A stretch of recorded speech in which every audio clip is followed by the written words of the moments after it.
Sherman-Woods Association is a group of 63 homes, and one of our residents has a daughter who lives in Greenville, North Carolina, where this started when we're talking about the lighted balls and the trees. And it actually was an art project to come up with a project that anyone could build that would be fun for the holidays. And so they came up with the idea for the balls, which are made out of chicken wire and obviously a lot of extension cords. There's between 150 and 200 lights on each ball, and there's probably about 200, 220 of them up, and that's all developed over the last 6 years.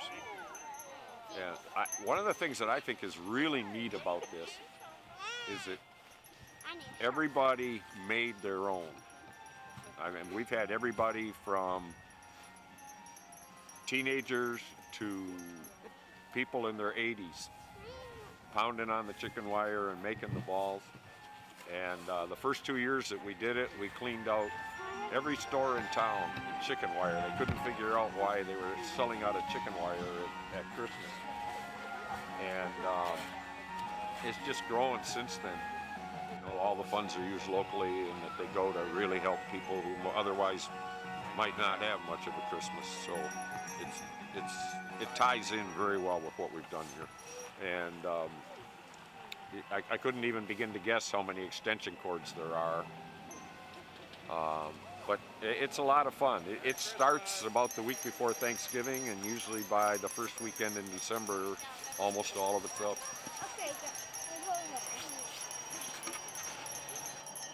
We have just a tremendous amount of traffic, and it'll just keep building right from now until Christmas Eve. Christmas Eve, it'll be almost impossible to walk across the street.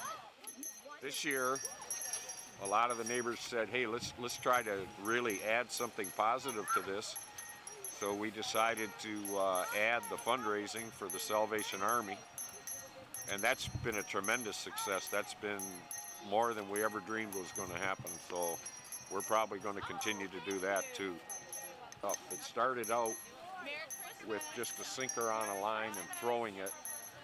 And then it evolved into tennis balls with strings tied to them, being belted with rackets. And then it went to slingshots. And now one of the neighbors has a thing called a line launcher, which is like a slingshot with a 6-foot-long handle that will shoot a weighted bag 100 feet in the air. So when you get down by the beach and you see the ones that are really up high, that's how all of those got put up, is with a line launcher. They'll all be on until at least the second weekend in January. And if they keep working, I mean, it's a little tough this year with all the snow and with all the strange weather that we've had, but so far everything's stayed working, so that can be a real challenge. This is a real close neighborhood. We really enjoy doing a lot of things together. We have hundreds of people show up for our 4th of July party, and we obviously have hundreds of people, if not more, come through for Christmas. So we think that's what being a neighborhood is really all about, and that's really what it keys in on, and working together.